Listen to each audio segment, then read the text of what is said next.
तो आज के इस वीडियो में आपका पुनः स्वागत है। आज हम चर्चा करेंगे प्रोनाउंस के बारे में तथा उसके काइंड्स के बारे में।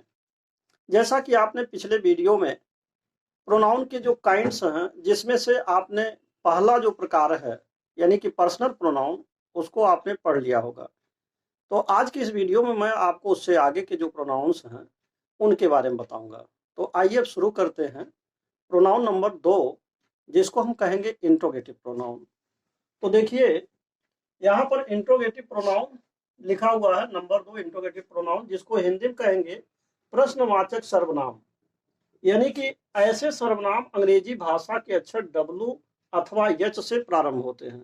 देखिए, इंट्रोगेटिव प्रोनाउन का सबसे आसान पहचान है कि ये जो शब्द जो प्रोनाउन बनाएंगे, अब जैसे कि यहाँ देखिए लिखा हुआ है व्हाट है, वेयर है, व्हाई है, हाउ है, when, who, whose, whom, which, how many, how much, ये जितने भी प्रोनाउंस हैं, यह या तो अंग्रेजी अक्षर डब्ल्यू अथवा अंग्रेजी के भाषा के अक्षर एच से ये प्रारंभ है।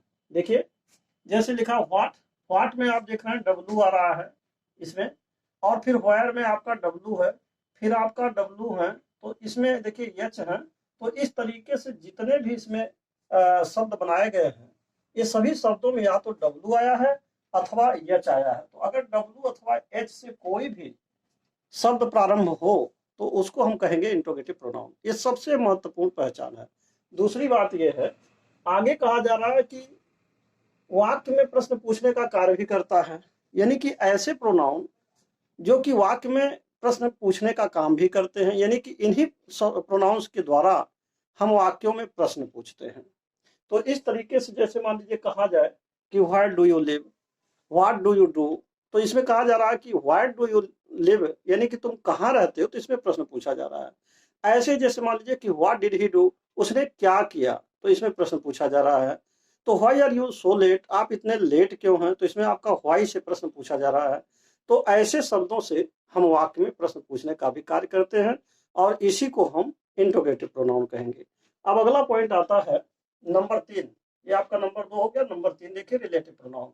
यानी कि रिलेटिव प्रोनाउन का भी निर्माण हम इंट्रोगेटिव प्रोनाउंस के द्वारा ही करते हैं, लेकिन बात यह है कि ऐसे सर्वनाम का प्रयोग वाक्यों को जोड़ने में किया जाता है। अब देखिए, इंट्रोगेटिव प्रोनाउंस से ही ऐसे प्रोनाउन बनते हैं, जैसे कि यहाँ देखिए लिखा हुआ who, whose, whom, which, what, और फिर देखिए कुछ कंजंक्शन भी इसमें आ गए हैं, जैसे दैट, एज, बट।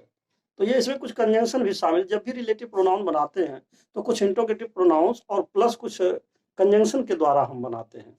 तो इसमें तो ये बात आ रही कि इसमें भी डब्ल्यू अथवा एस से आ रहे हैं। तो अब अंतर फिर क्या है, तो इंट्रोगेटिव प्रोनाउन और रिलेटिव प्रोनाउन में खास अंतर यह है कि इंट्रोगेटिव प्रोनाउन किसी भी वाक्य में अकेले आता है और पहले, यानी किसी सिंगल वाक्य में सबसे पहले प्रयोग किया जाता है। और जबकि रिलेटिव प्रोनाउन की यह विशेषता है कि यह किन्हीं दो वाक्यों के मध्य में प्रयोग किया जाता है। अब जैसे मान लीजिए अगर रिलेटिव प्रोनाउन बनाना हो, तो जैसे ये कहा जाए कि this is the time when you should read, ये वही समय है जब आपको पढ़ना चाहिए। तो दिस इज द टाइम, यह आपका एक वाक्य हो गया। और व्हेन यू शुड रीड, तो व्हेन के बाद का जो यू शुड रीड दूसरा वाक्य, ये दो वाक्यों के बीच में आया।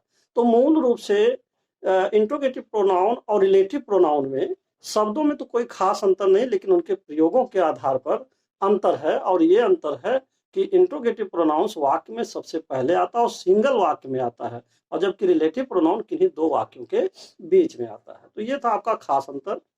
अब आइए हम तीसरा के बाद चौथा जो प्रोनाउन है, डिमॉन्स्ट्रेटिव प्रोनाउन, जिसको हम संकेतवाचक सर्वनाम कहेंगे।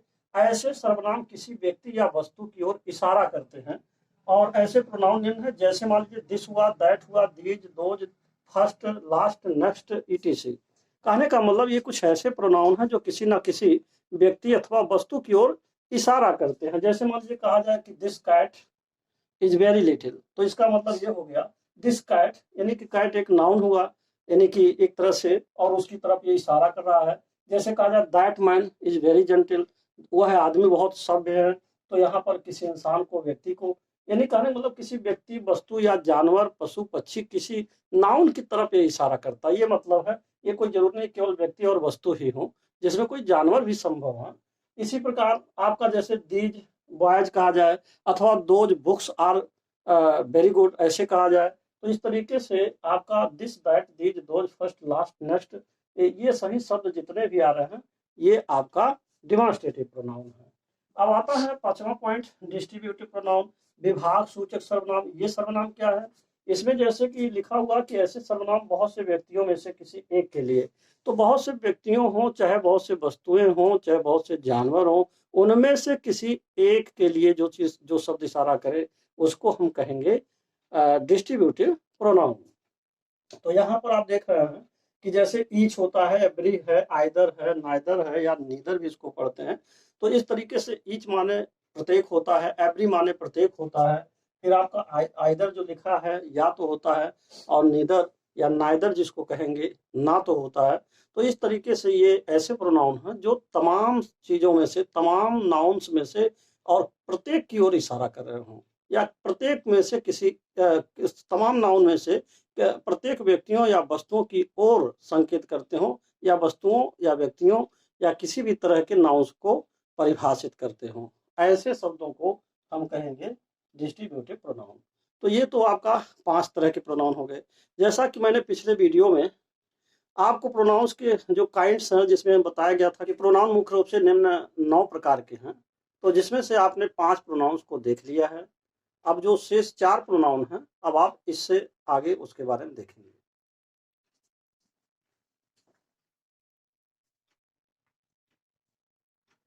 तो अब आप देखिए नंबर 6, इंडेफिनिट प्रोनाउन, जिसका हिंदी में अर्थ होगा अनिश्चयवाचक सर्वनाम, यानी ऐसे सर्वनाम जिसमें कोई निश्चित व्यक्ति या वस्तु प्रकट ना हो। कहने का मतलब ये है कि इंडेफिनिट जो प्रोनाउन है, अनिश्चित, यानी कि अनिश्चित वाचक सर्वनाम, जिसमें किसी नाउन या किसी वस्तु या किसी व्यक्ति के बारे में संख्या क्लियर ना हो कि वास्तव में एग्जैक्टली कितनी संख्या है। अब जैसे मान लीजिए ऐसे प्रोनाउन निम्न है, जैसे सम।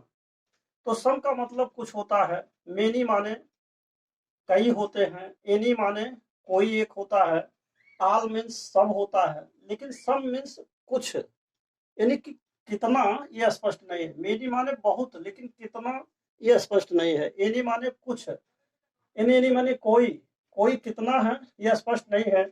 आल माने सब, नन का मतलब हुआ कोई भी नहीं। समथिंग माने कुछ, नथिंग माने कुछ भी नहीं, यानी कि ये क्लियर नहीं हो पा रहा कि वास्तव में एग्जैक्टली संख्या क्या है। तो ऐसा प्रोनाउन इंडेफिनिट प्रोनाउन कहलाएगा।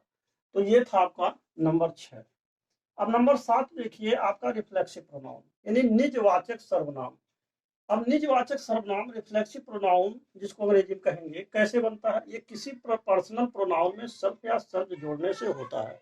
इसका ये मतलब हुआ कि कोई भी पर्सनल प्रोनाउन होगा, उसमें हम या तो सेल्फ लगा सकते हैं अथवा सर्व जोड़ सकते हैं। एक बात और समझना है कि जैसे मान लीजिए आपका सेल्फ है, तो सेल्फ का प्रयोग हम एक वचन यानी कि सिंगुलर नंबर के प्रोनाउन के साथ करते हैं, और जबकि आपका बहुवचन जो प्रोनाउन होगा, प्लूरल नंबर का प्रोनाउन, उसके साथ हम सर्व लगाएंगे। अब जैसे देखिए यहाँ लिखा है my self, him self, her self, it self, your self. ये सब के सब इतने जो भी प्रोनाउन है यहाँ पर, ये सब के सब सिंगुलर नंबर के प्रोनाउन हैं। और दूसरी बात, आवर सेल्फ, यहाँ देम सेल्फ, योर सेल्फ, ये सब आपका प्लूरल नंबर का प्रोनाउन है, जिसको आप कह सकते हैं प्लूरल नंबर के प्रोनाउन है। यानी कि जैसे दम शब्द है, यानी कि जो शब्द लगा है, देखिए S L V E S, यहाँ देखिए S L V E S लगा है, यानी कि शब्द जहां भी आएंगे शब्द का प्रयोग बहुवचन के लिए होगा, और जबकि एक वचन के आने पर हम शब्द का प्रयोग करेंगे। तो ये था आपका रिफ्लेक्सिव प्रोनाउन। यही मुख्य पहचान है कि जिस भी पर्सनल प्रोनाउन में सेल्फ अथवा शब्द का प्रयोग हुआ हो, कोई कहीं पर भी कोई ऐसा प्रोनाउन हो जहां सेल्फ या शब्द आए हो, तो आपका रिफ्लेक्सिव प्रोनाउन होगा। अब आइए नंबर 8 के बारे में देखते हैं।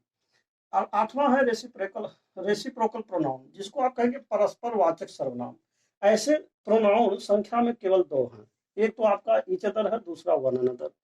यानी कि परस्पर सूचक का मतलब ये हुआ कि जैसे मान लीजिए कहा जाए कि the two brothers love each other, दोनों भाई आपस में प्रेम करते हैं। और दूसरा उदाहरण यह है कि every child respects one with on another, यानी कि इसका ये मतलब हुआ हर एक बच्चे एक दूसरे का सम्मान करते हैं।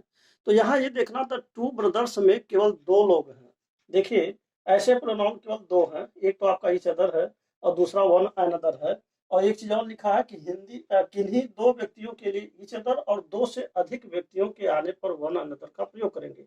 अब जैसे कहा जाता two brother loves the two brother, और इसके बाद कहा जाए the two brothers love each other, तो इसका ये मतलब हुआ कि दो भाई, आप दोनों भाई आपस में प्रेम करते हैं, तो यहाँ दो लोग हैं इसीलिए ईच अदर का प्रयोग होगा। और जबकि वन अनदर का प्रयोग तब हो रहा है जब ये कहा जा रहा है कि एवरी चाइल्ड, जैसे एवरी चाइल्ड रिस्पेक्ट्स, और फिर कहा जा रहा है वन अनदर, तो इसका मतलब हुआ कि हर एक लड़के एक दूसरे को सम्मान करते हैं, तो इसका मतलब है कि दो से संख्या अधिक है उस क्लास में या जहाँ वो स्थान है, प्लेस है, वहाँ दो से अधिक बच्चे हैं जो एक दूसरे का सम्मान कर रहे हैं।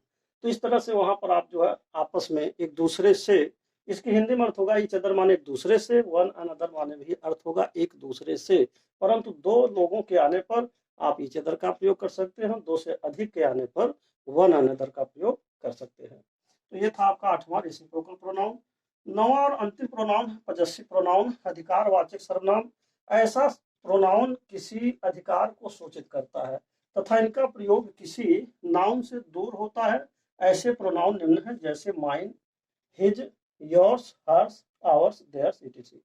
कहने का मतलब यह है कि अगर आप देखें पर्सनल प्रोनाउन को, जो नंबर 2 था, सॉरी नंबर 1, पहला जो आपका पर्सनल प्रोनाउन था उसमें आपको बताया गया कि जैसे माई आ जाए, जैसे आवर आ जाए, जैसे हर आ जाए, हर्ष आ जाए, ये सब पर्सनल प्रोनाउन है। लेकिन अब बात यह है कि इन्हीं लोगों को आप यहाँ देख रहे हैं कि पजेसिव प्रोनाउन भी बना रहे हैं। ये जैसे लिखा हुआ है कि पजेसिव प्रोनाउन अधिकारवाचक सर्वनाम, तो ऐसा सर्वनाम का प्रयोग हम किस तरीके से करेंगे। अब जैसे जो भी पजेसिव प्रोनाउन हैं इनका प्रयोग वास्तव में किसी न किसी नाउन के न आने के बाद होता है, यानी कि नाउन से दूर यूज होता है। अगर कोई नाउन का प्रयोग उस वाक्य में हुआ है तो उससे दूर किया जाता है। इसके पीछे कारण यह है कि अगर नाउन के पहले आप यूज कर दें तो इसका अर्थ जो है एडजेक्टिव के रूप में देने लगेगा, ना कि प्रोनाउन के रूप में। अब देखिए एक उदाहरण देखिए, जैसे ये कहा जाए कि अगर हम ये कहें कि दिस और इसके बाद कार और इसके बाद इज माइन लिखें, तो देखिए यहाँ पर कार आपका नाउन है लेकिन माइन जो आ रहा है ये प्रोनाउन है, परंतु ये प्रोनाउन कैसा प्रोनाउन है, यह प्रोनाउन पजेसिव प्रोनाउन है। यानी कि कहने का मतलब यह कार मेरी है, ये बता रहा है कि कोई न कोई चीज अधिकार करने की बात कर रहा है। तो इस तरीके से कार मेरी है, लेकिन इसका प्रयोग कहाँ हुआ, इस नाउन कार से दूर हुआ। लेकिन अगर ये कहा जाए कि दिस इज, अब यहाँ देखिए दिस इज माई कार, अगर ऐसे कहा जाए कि दिस इज माई कार, या यहाँ देख लीजिए इसको कि दिस दिस इज और माई कार। अब यहाँ आप क्या देख रहे हैं, कार आपका नाउन है परंतु इससे पहले माई का प्रयोग हुआ, तो ये जो है आपका एक तरह से अगर देखा जाए किसी नाउन से पहले जो शब्द आएगा वो एडजेक्टिव हो जाएगा, परंतु ये माई जो है पजेसिव है, तो पजेसिव एडजेक्टिव है और यहाँ भी आपका पजेसिव है, परंतु ये पजेसिव के साथ साथ यहाँ जो यूज किया गया क्या नाम है इसमें देखिए माइन, ये पजेसिव है परंतु ये पजेसिव प्रोनाउन है। यह आपका पजेसिव प्रोनाउन है क्योंकि इसके बाद कोई नाउन का यूज नहीं हुआ, लेकिन यहाँ पर यही जो है पजेसिव एडजेक्टिव बन गया क्योंकि किसी नाउन से पहले आया है। तो यही खास अंतर है कि हमको ये ध्यान देना होता है कि पजेसिव प्रोनाउन यानी ऐसा प्रोनाउन किसी अधिकार को सूचित करता तथा इनका प्रयोग किसी नाउन से दूर होता है। ऐसे प्रोनाउन निम्न है, जैसे ये जितने भी प्रोनाउन है, माइन हुआ, हिज हुआ, yours, hers, ours, theirs, etc, इन सब का प्रयोग हम किसी ना किसी नाउन से दूर यूज करेंगे। जैसे कि इसमें दिया है ये आपका देखिए नाउन है और यहाँ आपका प्रोनाउन बन जाएगा। तो इस नाउन से दूर जब यूज होगा तो ये बनेगा पजेसिव प्रोनाउन, परंतु जब हम इसी पजेसिव केस के प्रोनाउन को किसी नाउन के पास यूज कर देंगे तो अब ये प्रोनाउन ना बन करके ये एडजेक्टिव बन जाएगा।